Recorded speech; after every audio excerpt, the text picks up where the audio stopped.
Testament book, 1 Samuel, chapter 10, verse 2. 1 Samuel, chapter 10, verse 2. I want to follow up with our theme of providence. I'm only going to read one verse, but before I read it, I want to take just a couple of minutes and set for you the historical context. In the preceding chapter, Kish, who is the father of Saul, who later became the first king in Israel, has had some of his livestock get out, and they are loose. And he says to his son Saul, I want you to take one of our servants and go and search for the animals. And Saul selects one of his father's servants. And they have been looking for these lost animals for 3 days without any success. And at last, Saul says to the servant, we probably ought to return home now. My father will be more concerned about us than he is about the animals. But the servant said, let's don't give up yet. Let's go and inquire of God's prophet. Perhaps Samuel, the prophet, can assist us in locating the animals. And Saul says, we cannot do that because we don't have any present. We don't have any gift. In those days, if you went to inquire of a prophet, you'd bring a gift. You'd bring a present. And Saul says, we don't have anything. But the servant said, I have a quarter of a shekel, and I will give that. And some ladies passed by. They inquired of Samuel's home, and the ladies said, if you'll go quickly, you will find the prophet in the hill of God. And they came to the prophet. And Samuel did an unusual thing. He invited Saul to have a meal in his home. And after the meal, Samuel, the prophet, has taken a vial of oil, and he has anointed Saul to be the first king in Israel. Now in our passage, chapter 10, verse 2, Samuel is about to dismiss Saul and the servant, and he wants to give to Saul a sign that what he has said to him regarding Saul being king is surely going to come to pass. Now let's look at what he says, verse 2. And when you are departed from me today, then you will find 2 men at Rachel's sepulchre in the border of Benjamin in Zelzah. And they will say unto you, the asses which thou wentest to seek are found. And lo, thy father hath left the care of the asses, and sorroweth for you, saying, what shall I do for my son? Now I'm a little embarrassed to tell you that I only have 2 points in my sermon. Just doesn't seem right. The professor was asked by the student, how many points should a good sermon have? And the professor said at least 1. I have probably preached some sermons that didn't even have one good point, but I've got two good points. First, I want to give you an explanation of our theme. And secondly, I want to give an exposition of our text. Now, by way of explanation of providence, I'm going to quote for you Article 4 in the Abstract of Principles. The Abstract of Principles was written in 1858. It is a confessional document that governs the Southern Baptist Theological Seminary and Southeastern Seminary. Article 4 is on providence. Now you're going to have to listen carefully because you're going to have to repeat this. Are you ready? Here's what it says. God from eternity either decrees or permits all things that come to pass, and perpetually upholds, governs, and directs all creatures and all events, yet so as not in any wise to be the author or approver of sin, nor to destroy the free will and responsibility of intelligent creatures. Now, repeat that for me. All right, I'm going to give it to you again. God from eternity either decrees or permits all things that come to pass, and perpetually upholds, governs, and directs all creatures and all events, yet so as not in any wise to be the author or approver of sin, nor to destroy the free will and responsibility of intelligent creatures. Now, simply put, providence is the sovereignty of God giving expression of its existence. Providence is the governmental control that God exercises over the affairs of the universe in general, and over the affairs of men in particular. We sing about that. Our God reigns. Our God reigns. And I, for one, am glad he does. Now, there you have it. That's the first half of my sermon. What'd you think? I expected resounding amen. If for no other reason than it was brief. But if you thought that was half of the sermon, chronologically, you've probably erred in your judgment. Now I shall give you an exposition of the text. I want to do three things. One, I want you to see providence revealed. Number two, I want you to see priorities refocused.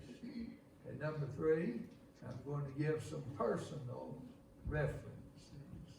Now, item number one, providence is revealed. It's revealed in this story in four ways. Number one, there is a minute aspect to God's providence.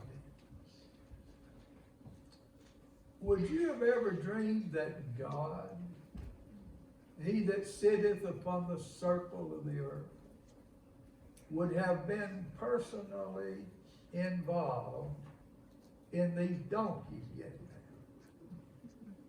Would you have ever dreamed that? sometimes I've been out on a preaching trip for several days. I get home and my wife Glenda's got a wonderful meal prepared. And we're enjoying dinner and I'm catching up on all that's going on. And the telephone rings. And I say, oh, just let it ring. If that's the governor, he'll call back later. But after about 3 rings, she just can't resist, so she gets up and answers the phone. She kind of moves around the wall to the den, but I'm still hearing. And the moment she comes back, and I'd say, who was there? And she said, oh, it was Sally. I said, well, what did she want? And she said, oh, nothing. I said, well, she wanted something, or she wouldn't have come. And Linda says, David, you're not going to believe what she asked me. She's on her way to Walmart, and she asked me, did I think she ought to buy whole milk or 2%? I said, Linda, spare me. I don't care. That's beneath me. I don't even want to know. Would you believe in God, the Creator, the self-existing, immutable God, would have been involved in some donkeys getting there? Now, it wasn't that unusual for donkeys to get out. Are there any country boys in this room? You know it's not unusual for livestock to get out. When I was growing up as a country boy, periodically we'd get the cattle into the lot around the barn. It seemed every time we did that, there'd be at least one cow that would begin to walk around the fence looking for a place to get out. And if she couldn't find a suitable place, after a while she'd get up a head of steam and tear through the best fence you could build. It'd leave her bleeding and bellowing in pain, but when you'd retrieved her, she'd still be trying to get out again. Nothing unusual about that. In fact, God had given some rules about it. He had said, if you find your neighbor's animals loose, you return them to your neighbor. If you don't know to whom they belong, bring them over to your place and care for them until the rightful owner has been located. So these were just minute details. I've wondered about the selection of the serpent. Kish said, take one of the serpents. Obviously, he had more than one. I've wondered what might have happened if this had occurred in our day. What if Saul had selected a servant who might have said, hey, bro, I tell you what, I'm going to run down by the liquor store, get a case of Budweiser, and ice it down in the cooler in the back of the pickup truck. And while I'm doing that, you run pick up Foxy and Trixie. We'll go down to the lake and we'll party. Your old man will never know. He hadn't got a clue. He ought to get a mitt and get in the game.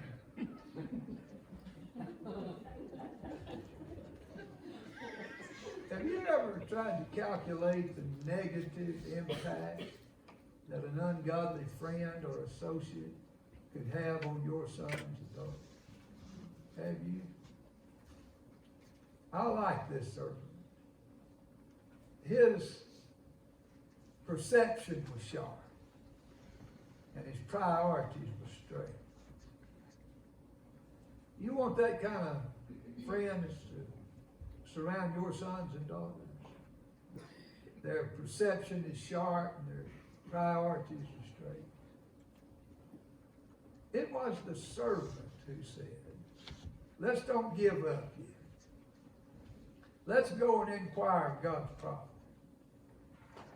Would you like to have friends like that around your sons and daughters who might say, no, we're not going there? Who will get up real close and breathe hot breath right down your son's collar.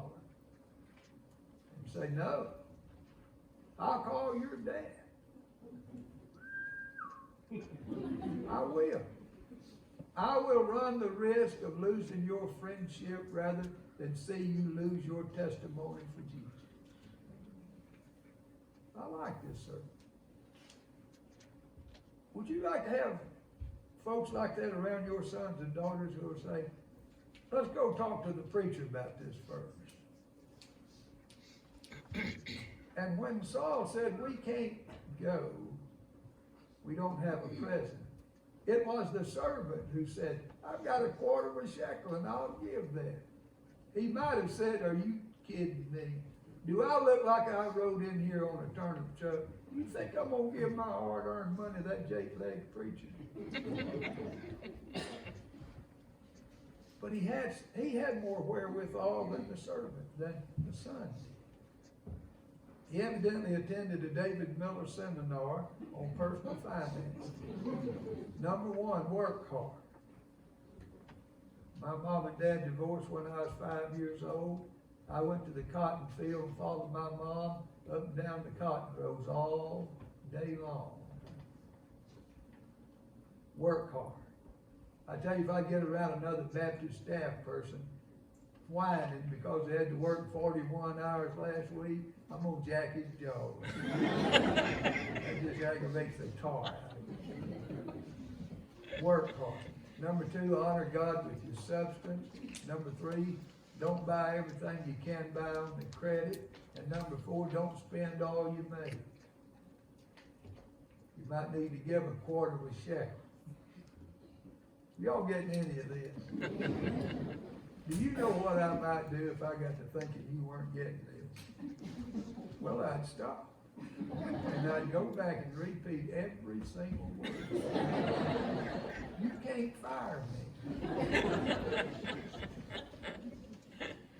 I like this service.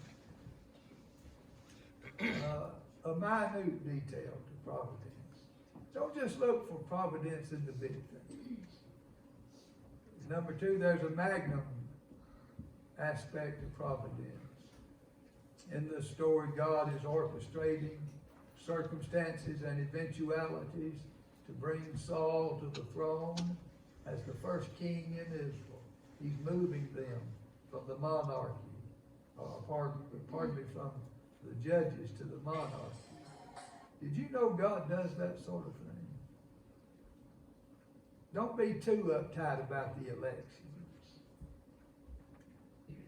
God has the keys to the kingdom. The heart of the king is in the hand of the Lord. He turneth it whithersoever he will. God's in charge of the big stuff. Number three, there's a mysterious aspect to God's providence. You don't always know what God's up to when you're in the process. And number four, there's a merciful aspect. Isn't it a great mercy to the people of God that when we can't see his hand, we can trust his heart and know that all things work together for good to them that love God. Providence is revealed. Did you see it? Now put that aside and let's talk about priorities refocused. Thy father hath left the care of the asses and sorroweth for you, saying, what shall I do for my son? It was normal, it was natural for Kish to be concerned about the animals. They were necessary to a pastoral and agricultural existence. He should have been concerned about them. However, children are of greater value than commerce and family than finances.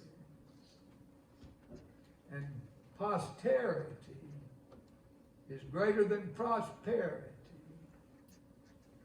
And you can occupy yourself with things that are good and wholesome and miss out on the things that are of greater importance. There are times when the people of God simply have to do an evaluation. They simply have to do a gut check and often have to reprioritize their business and their lifestyle. But now I want you to put this aside, and I want to give you some personal references. I was born with my right arm only partially developed. I grew up a normal country kid. I was the captain on the football team as a sophomore. But when I was 16 years old, I began to be affected by a rare form of muscular atrophy. And in a few short weeks, I went from being on the football team to hardly able to get up the steps at the school. Glenda and I had been married for nearly 13 years. We'd always planned to have children, but we were always traveling, and it never seemed the appropriate time. But after a while, it dawned on us, if we don't get started, we're going to be Abraham and Sarah all over. We began to pray, and Glenda conceived, and our son Joshua was born. Can you imagine how much fun our family and friends had teasing us about that? Oh, they said, your life's going to change now. Oh. Won't be any more staying up late at night watching a movie, sleeping in the mornings. Those days are gone. It's going to change. Brother David, we want to hear your sermons on the family after you've had Joshua a while. They had lots of fun, and so did we. And they were right. Things changed. I went down to the Optimus ball field when Josh was 5 years old and handed out the bubble gum while he played t-ball. Later they invited me to sit in the dugout and keep the books. And a couple of years later I gave them some advice on how to defense a certain team, and it worked, and I got promoted to being an assistant coach. And a couple of years later I became the head coach and won league championships. I believe in winning. No such thing as a moral victory to me. I looks at the scoreboard. I loved every minute of it. My son Josh grew to be 6 feet 7 inches tall, and he weighed 220 pounds. No fat at all. Glenda and I had gone to Memphis that Saturday evening, August 2, 16 years ago. The call came at 4 o'clock that Sunday morning. Come to St. Vincent's Infirmary immediately. Your son Joshua has been involved in an automobile accident. Can you imagine the stress on Glenda getting us up and her driving the motor home 140 miles to Little Rock? We prayed. We didn't know what we'd find when we arrived. When we arrived at the hospital, Dr. David Redding began to tell us about Josh's injuries. He said, Joshua is suspended between life and death. I cannot tell you that he'll live. I can tell you that if he lives, he will be severely paralyzed. We were devastated. Within a few hours, family and friends from all around converged upon St. Vincent's Infirmary.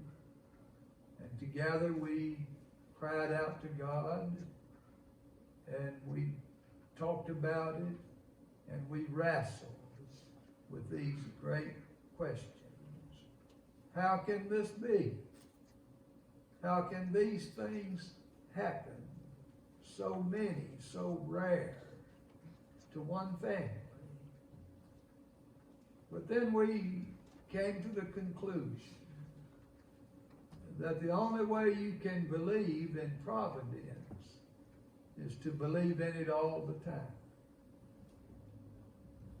And that what we had preached and taught others to believe about providence was true. Our God reigns. Our God reigns. They told us Joshua needs more antidepressant medicines. I didn't think so. They told us he's in clinical depression. I didn't think so. I'd spent 22 years studying him. When he'd be sick, even as a child, he'd be still, he'd be quiet, and he'd want to be near his mother. I said, give him some more time. He's had 5 serious surgeries. You'll see a different side of his personality. Glenda left the cafeteria to run an errand. I was alone. A lady approached and asked if she could sit at my table. She introduced herself as the psychologist for the hospital. She said, you're Mr. Miller, aren't you? You're Josh's father. I said, yes. She said, they've told me about him. They say he's in clinical depression. Perhaps I could help him. I thanked her.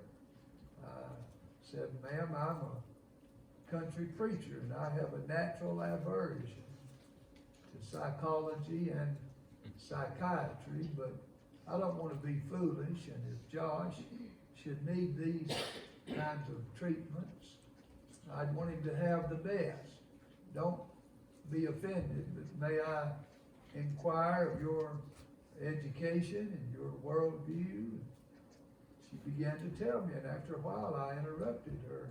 I said, I think I like you. And if Josh should need this kind of help, I'd be comfortable having you to come. But I don't think he's there yet. When I arrived back at Josh's room, he was feeling better. And he said, Dad, do you know what I want us to do the first week I'm home? I said, what, son? He said, I want you and I to go to the deer camp. And I could not respond immediately. But at last I said, Josh, we can't do that. You don't realize how fragile you are.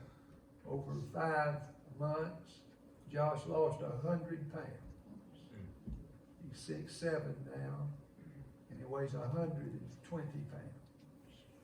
Nauseated often during the day.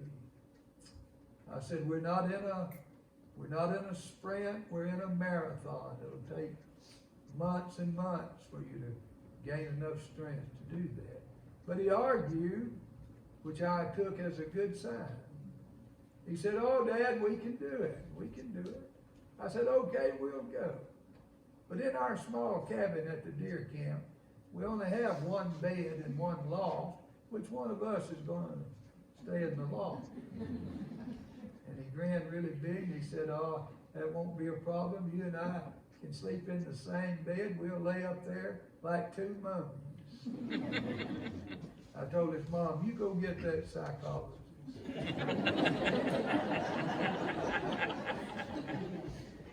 They began to ask Josh to go to other rooms, or they'd bring other patients to his room.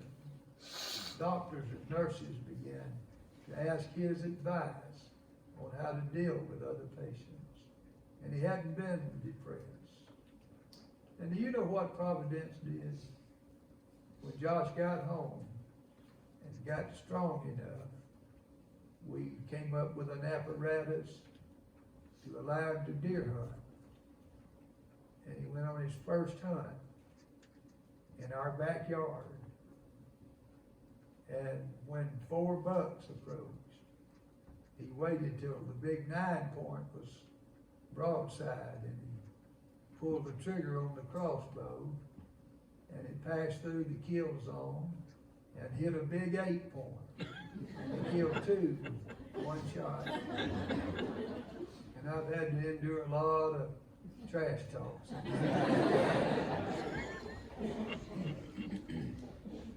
Now listen to me.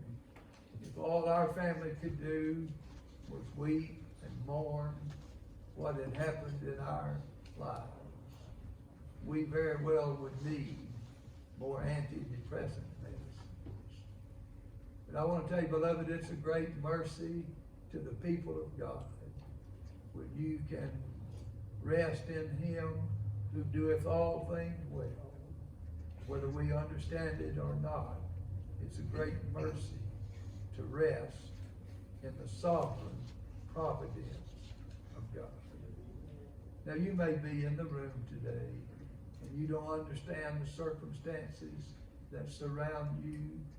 You may be mystified, but please don't be miffed at God. Learn how to humble your heart. Learn how to yield your will to His. Learn how to think on those things that are pure and holy and righteous and just and virtuous. I want to ask you to bow your heads and close your eyes for prayer. In just a moment, we'll stand and sing our invitation hymn. Our pastor, who knows you and loves you, will be here at the altar. When he sees you stir, he will meet you to counsel you and to pray with you and to help you. We want you to have an opportunity to respond to the preaching of the Word of God and to the call of God's Spirit upon your life. Father, would you be pleased to write these things upon the hearts of your people? May they be encouraged by the fact that you're in charge and that you're in control. I pray you would bless them, encourage them, and if there's even one in our midst without the Savior, I pray you will call them to yourself today for Jesus' sake. Amen. Would you stand down and join us in singing our